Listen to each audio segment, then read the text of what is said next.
Welcome to this lesson on active voice and passive voice. In this presentation, we will explore one of the most important concepts in English grammar. You will learn what active and passive voice are, when to use them, and how to convert sentences between the two forms across all tenses. By the end of this lesson, you will feel confident in identifying and using both active and passive voice in your everyday English. So let us get started. Let us first understand what active voice and passive voice mean. In active voice, the subject of the sentence performs the action. For example, Mary writes a letter. Here, Mary is the subject, and she is doing the writing. In passive voice, the subject receives the action instead. For example, a letter is written by Mary. Here, the letter is now the subject, and it receives the action of being written. The key rule to remember is that in passive voice, we always use the past participle form of the verb, which is also known as V3. We use passive voice in three main situations. First, when the subject is not important. For example, rice is grown in India. Here, we do not care about who grows the rice. The focus is on the rice itself. Second, when the subject is unknown. For example, my bike was stolen. We do not know who stole the bike. Third, when we want to be polite or tactful. For example, a mistake was made. Here, we avoid directly blaming anyone for the mistake. This is a more polite way of saying, you made a mistake. Now let us see how to form a passive voice sentence. The formula is simple. Take the object, then add a helping verb, followed by the past participle, which is V3, and optionally add by subject at the end. Let us look at an example. The active voice sentence is, someone stole my bike. To convert this to passive voice, we take the object, my bike, and make it the subject. Then we add the helping verb was, followed by the past participle stolen. We can optionally add by someone at the end. So the passive voice becomes, my bike was stolen. Notice that, by someone is optional, and is usually dropped when the doer is not important. Let us begin with the present simple tense. In active voice, the structure is, subject plus the base verb, or V1 plus the object. In passive voice, it changes to object plus is, am, or are, plus the past participle V3. Here are some examples. Active, Mary writes a letter every day. Passive, a letter is written every day. Another example. Active, Raju sells milk here every day. Passive, milk is sold here every day. And one more. Active, Rani cleans this room every day. Passive, this room is cleaned every day.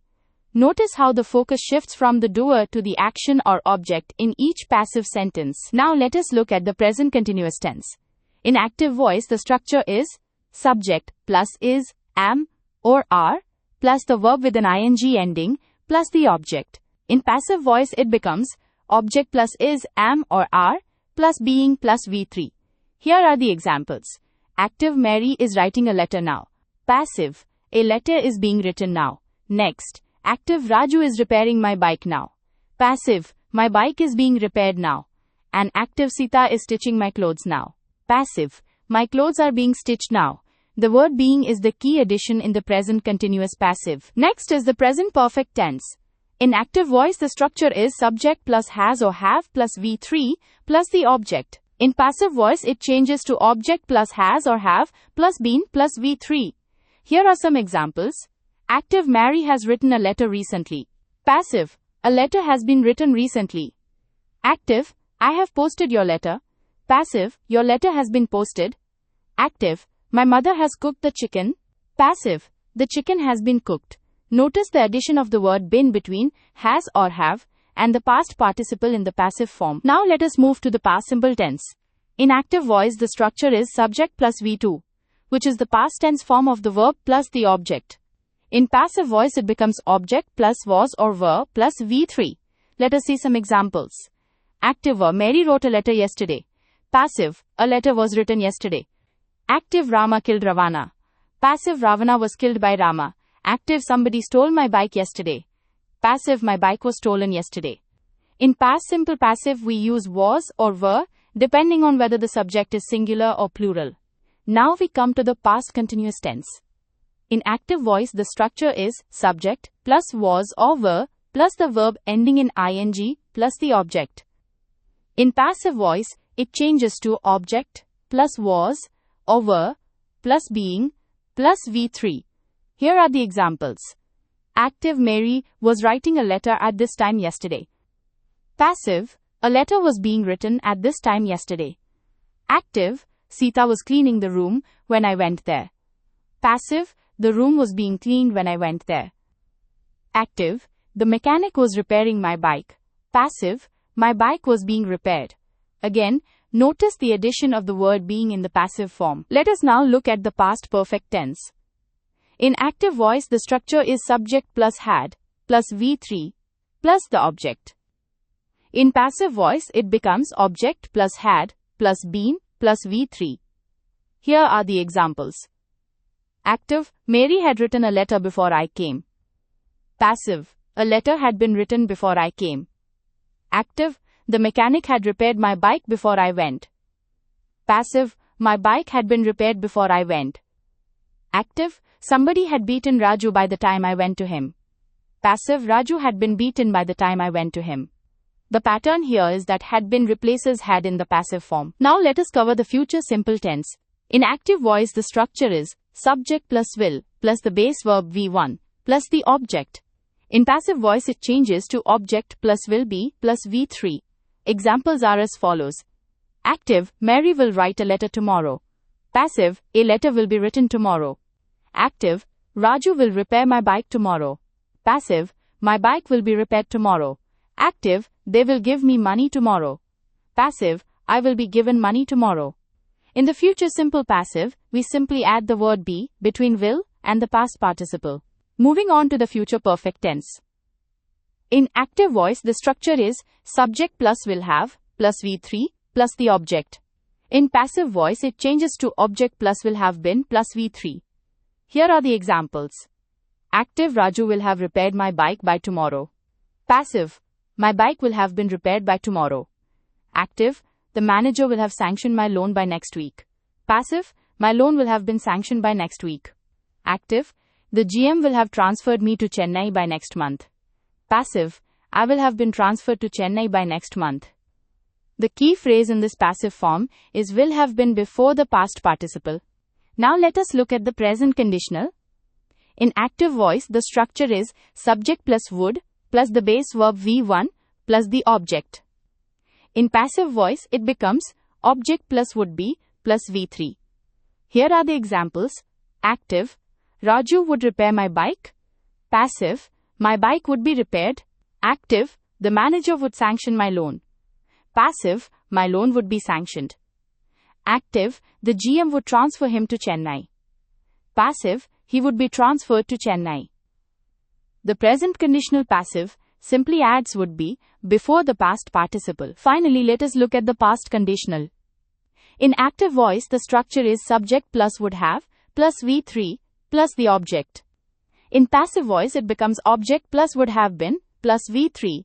Here are the examples. Active: Raju would have repaired my bike. Passive: my bike would have been repaired. Active: the manager would have sanctioned my loan. Passive: my loan would have been sanctioned. Active: the GM would have transferred him to Chennai.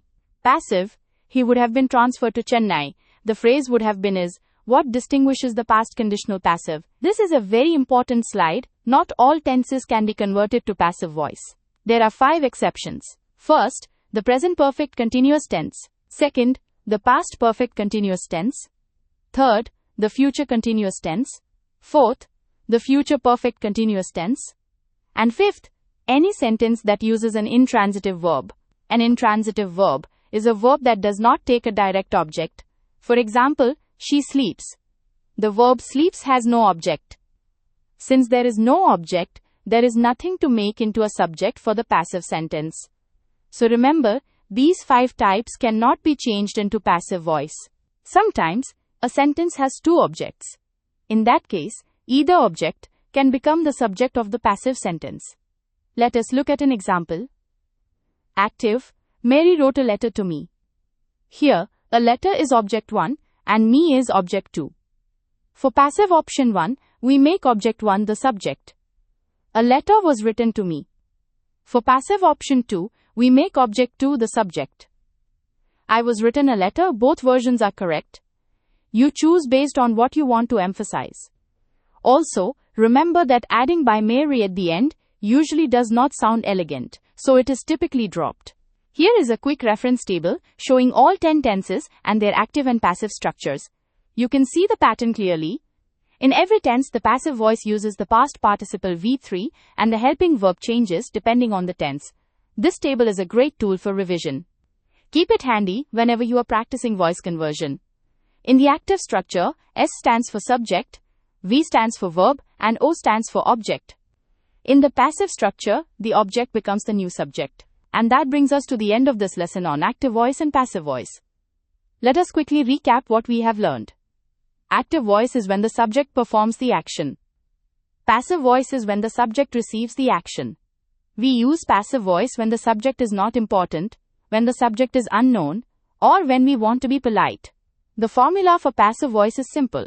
Take the object, add the appropriate helping verb, and then add V3, the past participle.